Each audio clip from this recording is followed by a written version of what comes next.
Bienvenida o bienvenido a esta exploración. Hoy nos metemos de lleno con un perfil psicológico que la verdad es intrigante. Lo describan en los materiales que tenemos como la mente laberíntica. Hola, sí, un nombre muy sugerente, la verdad. Totalmente. Y los documentos van más allá, ¿eh? Lo llaman el arquitecto del conflicto. Así que bueno, nuestra tarea hoy es intentar desentrañar un poco esta figura. Por un lado, brillante, muy estratégica, eso parece claro. Indudablemente inteligente. Pero por otro lado, cargada con una energía que las fuentes describen como, bueno, compleja, a veces incluso negativa. Una mezcla curiosa como mínimo. Exacto. Hablamos de un tipo de mente hiperactiva, siempre buscando estimulación intelectual y sobre todo, y esto es clave, control cognitivo. La inteligencia es innegable, pero los textos sí que subrayan una tensión interna fuerte. ¿Tensión en qué sentido? Pues se habla de envidia, no tanto material, sino de relevancia intelectual como motor. Y esto puede llevar a veces a paranoia o a una manipulación muy calculada, siempre con un miedo de fondo a ser irrelevante, a quedarse atrás. Ahí está el meollo, ¿no? Esa capacidad intelectual enorme que podría llevar al liderazgo, a la innovación, vamos. Claro, un potencial tremendo. Pero que si se descontrola, digamos, puede acabar en ciclos de conflicto, manipulación, incluso de autodestrucción, quizá. Sí, sí, puede volverse contra sí mismo. Pues, si te parece, empecemos por el lado bueno, por esa capacidad estratégica que tanto se menciona. Me parece bien. Los materiales pintan a la mente laberíntica, la llamaremos ML para abreviar, ¿vale? Como alguien que destaca justo donde el pensamiento más lineal, más normal, se queda corto. Podríamos detallar un poco esas fortalezas. ¿Qué la hace tan especial? Desde luego. Hay varias que son clave y los textos las detallan bastante. La primera, y quizá la que más la define, es su visión panorámica y planificación quirúrgica. Suena potente. Lo es. No es alguien que simplemente reacciona. Los documentos insisten mucho en que traza mapas mentales muy complejos, visualiza múltiples escenarios, caminos, consecuencias, todo a la vez. Vaya. Esto la convierte, según estos análisis, en una estratega y líder táctico excepcional. Se apoya mucho en la observación silenciosa, muy aguda, y una deducción notable. A menudo analiza desde fuera antes de mover ficha. O sea, no es solo jugar al ajedrez, es como ver varias partidas a la vez, ¿no? Y dices observación. Implica que empieza con cierta distancia. Sí, sí, a menudo necesita esa distancia para tener la foto completa. No se lanza a lo loco. Y relacionado con esto está su dominio del lenguaje y la persuasión. Ajá. Los textos recalcan que tiene una habilidad casi innata para pillar las motivaciones ocultas de los demás. Sus deseos, sus miedos, sus puntos flacos. Qué ligroso. Puede serlo, pero lo crucial es que no suele imponer las cosas por la fuerza. Articula discursos muy persuasivos, conecta su lógica con los intereses de los otros.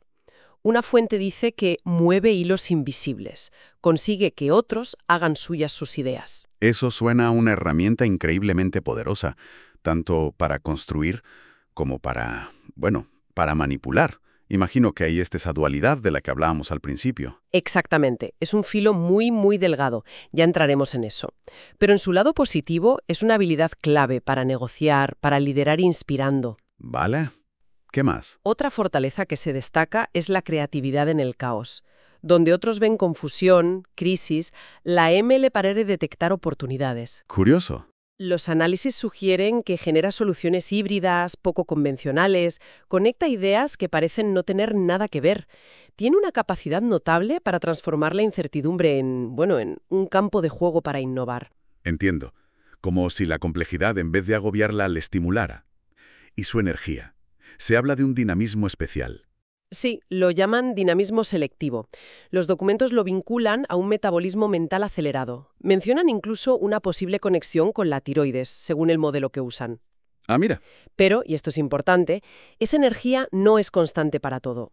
Se enfoca de forma intensísima, casi obsesiva, solo en los proyectos o ideas que de verdad captan su interés intelectual o emocional. O sea, selectiva. Muy selectiva, pero cuando algo le enganza, su entusiasmo puede ser contagioso y tiene una capacidad tremenda para materializar ideas complejas que otros dejarían a medias. Entiendo. Como un motor muy potente, pero que necesita el combustible adecuado para ir a tope. La imagen esa del jugador de ajedrez vital, que anticipa jugadas, me parece muy acertada, viendo el tablero entero y las posibilidades. Correcto. De hecho, un texto llega a decir que en su estado más equilibrado, más evolucionado, la ML podría aspirar a ser algo así como la mente consciente perfecta. Uf, palabras mayores. Sí, claro. Es un ideal, lúcida, con visión de futuro clara y una estrategia vital alineada con la ética.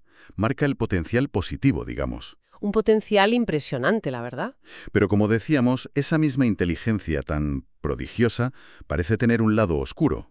Los textos hablan de que tiende a caer en su propio laberinto interno. ¿Qué pasa cuando la ML pierde ese equilibrio, ese centro? Ahí es donde salen las sombras, sí. Y los documentos son bastante claros con los riesgos. El primero, y quizás el más preocupante, es que puede derivar hacia la manipulación y una cierta pérdida de humanidad. ¿Cómo es eso? Pues esa habilidad para entender las debilidades ajenas, si no va guiada por la empatía, claro, puede usarla para controlar, para desestabilizar o simplemente para probar a los demás. Como si la mente dejara de ser una herramienta para construir y se convirtiera en un tablero de juego donde los demás son piezas. Un juego peligroso. Me imagino que puede generar mucho resentimiento, mucho aislamiento a su alrededor, aunque consiga lo que quiere a corto plazo. Sin duda, y eso conecta con otro riesgo, la desconexión emocional y un ego desmedido. Ajá. Claro, alimentado por su propia brillantez, por la admiración que quizás recibe, puede desarrollar un ego enorme que nubla la autocrítica. Empieza a pensar que nadie está realmente a mi altura o nadie entiende mi complejidad. Peligroso. Mucho. Como dice un análisis, en ese punto deja de evolucionar para empezar a girar en círculos dentro de su propio laberinto mental. Se vuelve impermeable al feedback, a aprender de otros. Y esa hiperactividad mental de la que hablábamos también tiene su lado oscuro. Mencionaste la impulsividad antes. Sí, la impulsividad y la fuga. Se describe una tendencia casi adictiva a la novedad, al riesgo, a buscar constantemente estímulos intensos. Los textos lo vinculan a la necesidad de picos de dopamina, de adrenalina. Entiendo. Esto se traduce en cambios bruscos de enfoque, en abandonar proyectos en cuanto pasa la fascinación inicial, y también puede pasar en relaciones personales, rupturas súbitas. Es una búsqueda sin fin para evitar el aburrimiento o la sensación de estancamiento. Lo que nos lleva de cabeza a la dificultad para la fidelidad y la constancia. Los documentos matizan que no siempre es por malicia o por falta de cariño. A veces sí, pero no siempre. Claro. Sino que responde más a ese miedo interno al vacío, al estancamiento.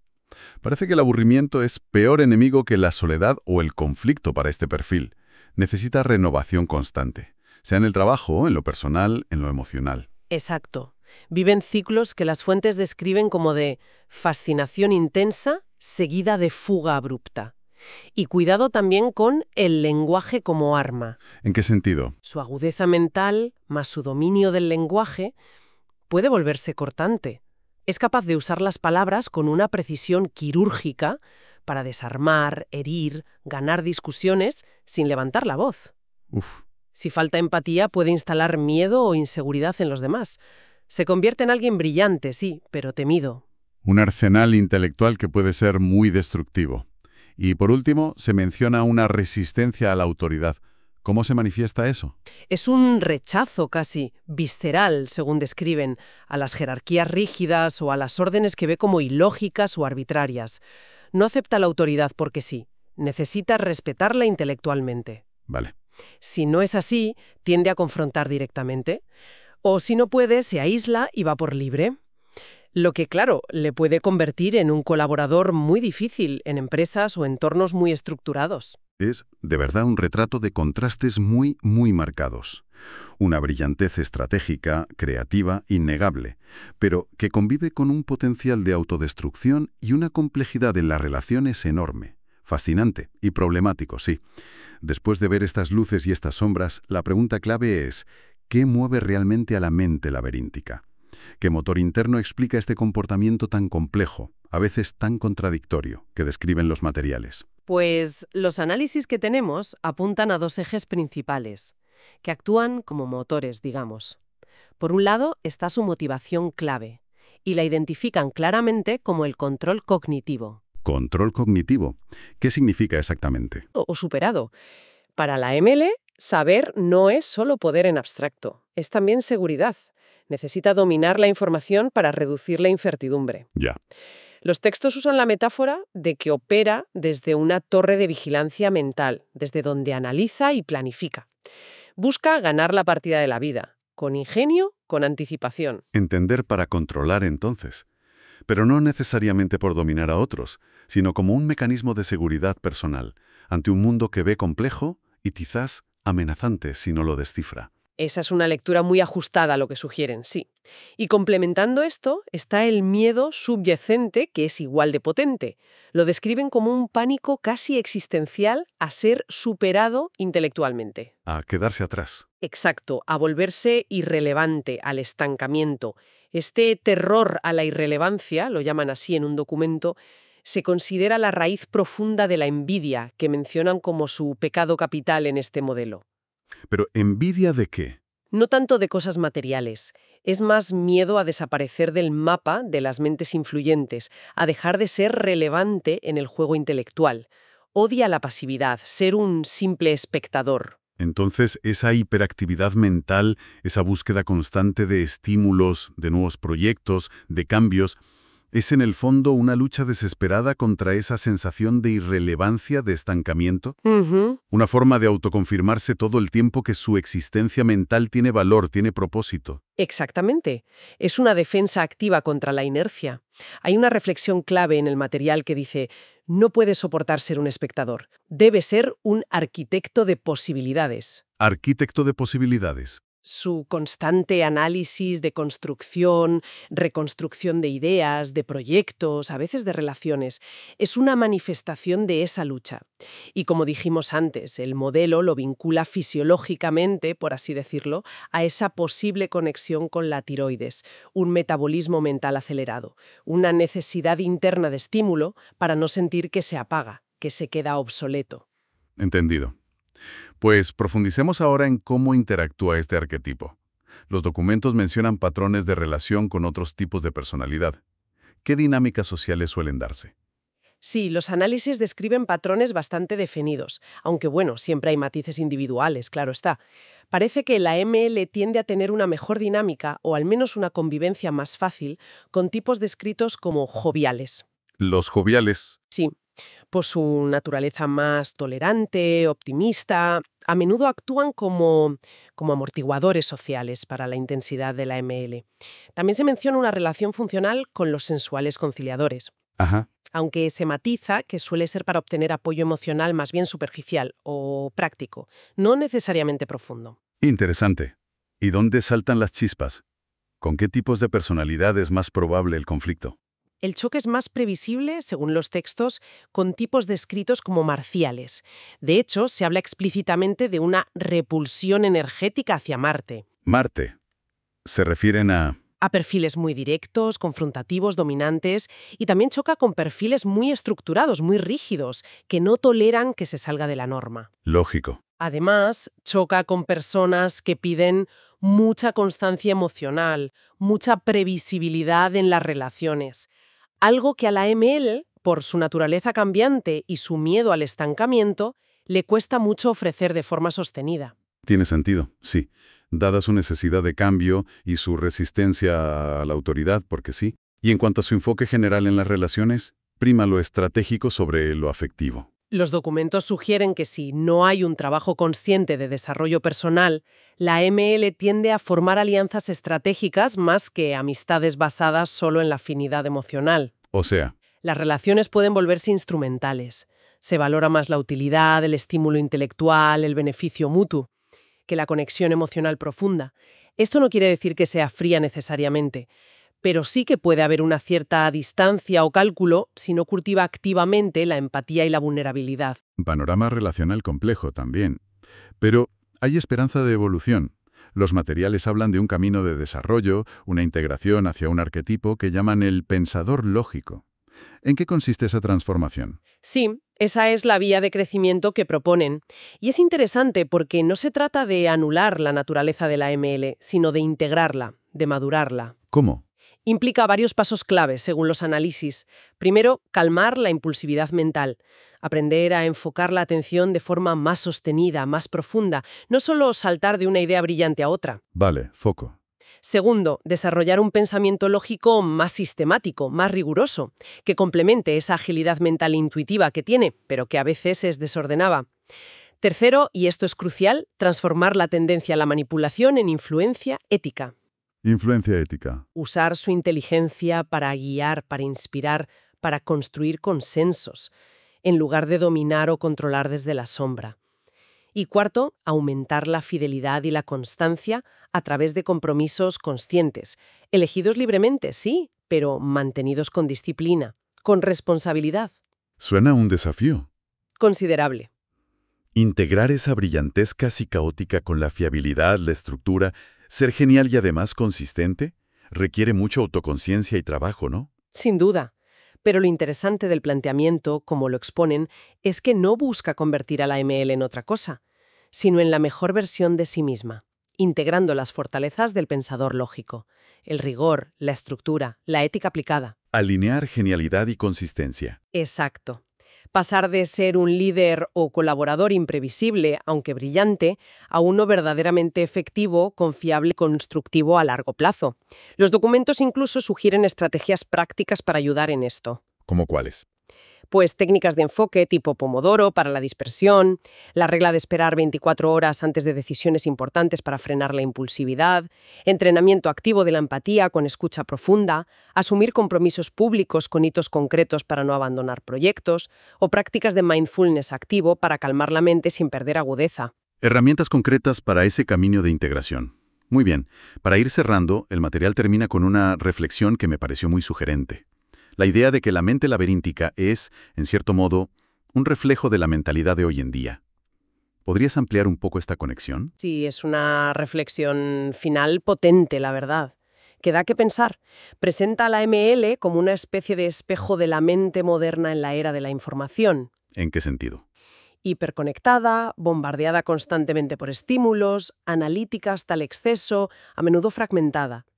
Encarna esa paradoja de nuestra época, tener acceso a un conocimiento casi limitado, poder procesar muchísimos datos y a la vez correr el riesgo de ser víctimas de nuestro propio ruido interno, de nuestra propia complejidad mental sin gestionar. Ya. La ML, con su pensamiento que describen como fractal, saltando entre ideas, niveles de análisis, posibilidades, reflejaría un poco esta condición. Una capacidad enorme para ver 1000 caminos, pero quizá con la dificultad de elegir uno y seguirlo hasta el final. O de encontrar la calma entre tanta información y posibilidad. Exactamente. Su gran reto existencial, como lo plantean en esta reflexión final, es aprender a silenciar la mente de forma constructiva, sin sentir que al hacerlo pierde poder o control o relevancia. Difícil equilibrio. Es descubrir que la pausa, la quietud mental, no es una amenaza de estancamiento o irrelevancia, sino precisamente el espacio necesario para el discernimiento profundo, para distinguir entre el torrente de pensamientos, la intuición genuina, la emoción auténtica y la razón clara. Es encontrar un equilibrio dinámico entre todo eso. Hay una frase en los documentos que creo que lo resume muy bien. La inteligencia sin dirección se convierte en un laberinto, pero cuando encuentra propósito y ética, se transforma en un mapa. Define perfectamente ese viaje evolutivo, ¿no crees? Totalmente de acuerdo.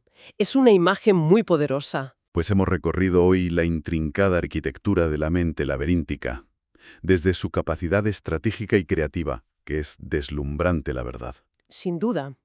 hasta esas sombras del riesgo de manipulación, el ego desmedido y ese miedo profundo que parece ser el motor a la irrelevancia. Y finalmente, hemos visto el camino que se sugiere hacia una mayor integración y consistencia, incorporando cualidades del pensador lógico. La clave fundamental, si tuviéramos que destilarlo todo, parece estar en la capacidad de dirigir conscientemente esa inteligencia tan potente y tan particular. Y si conectamos esto con una visión más amplia, esta lucha interna de la ML entre su potencial y sus riesgos, entre agilidad y dispersión, entre influencia y manipulación, creo que resuena mucho con los desafíos que enfrentamos hoy en día muchos. ¿Cómo cuáles? Pues cómo gestionar la sobrecarga de información, la demanda constante de nuestra atención, nuestra propia energía mental, nuestras relaciones complejas en un mundo que va tan rápido. El objetivo último sería pasar de ser ese estratega brillante pero impredecible a convertirse en un arquitecto de equilibrio, capaz de construir puentes sólidos tanto por dentro como por fuera. Muy bien dicho. Y para dejar una última reflexión en el aire, una pregunta que surge de toda esta dualidad que hemos visto en los textos. Considerando esta mezcla tan singular de visión estratégica a largo plazo, creatividad disruptiva, y a la vez ese potencial manipulador o desestabilizador si no se canaliza bien, ¿en qué contextos concretos creen las fuentes que una sociedad, una organización, un equipo, podrían beneficiarse más de una mente laberíntica bien encauzada, consciente de sí misma? Buena pregunta. Y por el contrario, ¿dónde estarían los mayores peligros si predominan sus sombras? O si esa inteligencia no encuentra un propósito constructivo. Ahí lo dejo, una cuestión sobre la que seguir pensando. Sin duda da para reflexionar. Con esto, concluimos nuestra exploración detallada de hoy.